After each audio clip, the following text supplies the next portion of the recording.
বেতনটা আরেকটু বাড়ো, তারপর থেকে সেভিংস শুরু করব।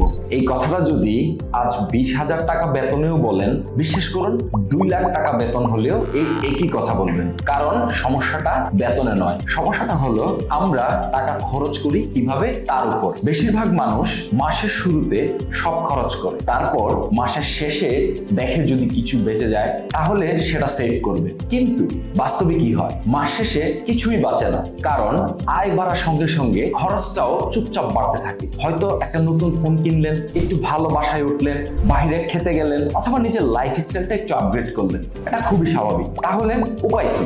আগে সঞ্চয়, তারপর খরচ। বেতন হাতে পাওয়ার দিনই সেভিংসের টাকাটা আলাদা করে রাখুন। ধরুন আপনার বেতন 20,000 টাকা, মাত্র 15% দিয়ে শুরু করুন, মানে 3,000 টাকা। হয়তো এখন সংখ্যাটা খুব বড় মনে হচ্ছে না, কিন্তু এই 1 বছর পর সেই সংখ্যাটাই দাঁড়াবে 36,000 টাকায়। আর সেভিংসটা সহজ করার জন্য 3টা ছোট কাজ করতে পারেন। 1, সেভিংসের জন্য আলাদা একটা ব্যাংক অ্যাকাউন্ট খুলুন।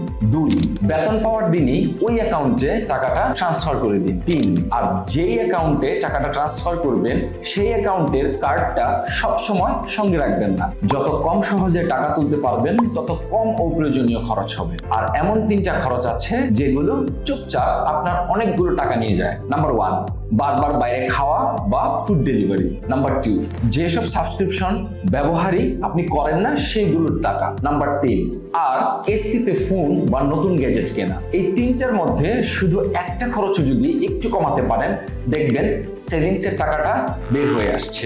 সর্বশেষে একটা কথা মনে রাখবেন, সঞ্চয় আসলে বেতনের উপর নির্ভর কখনোই করে না, এটি নির্ভর করে আপনার অভ্যাসের উপর।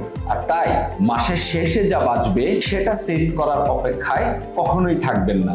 আগে সেভ করুন, তারপর বাকি টাকা খরচ করুন। এখন বলুন তো, আপনি আপনার মাসিক বেতনের কত শতাংশ সেভ করতে পারেন? নিচে আমাদেরকে কমেন্টে জানান।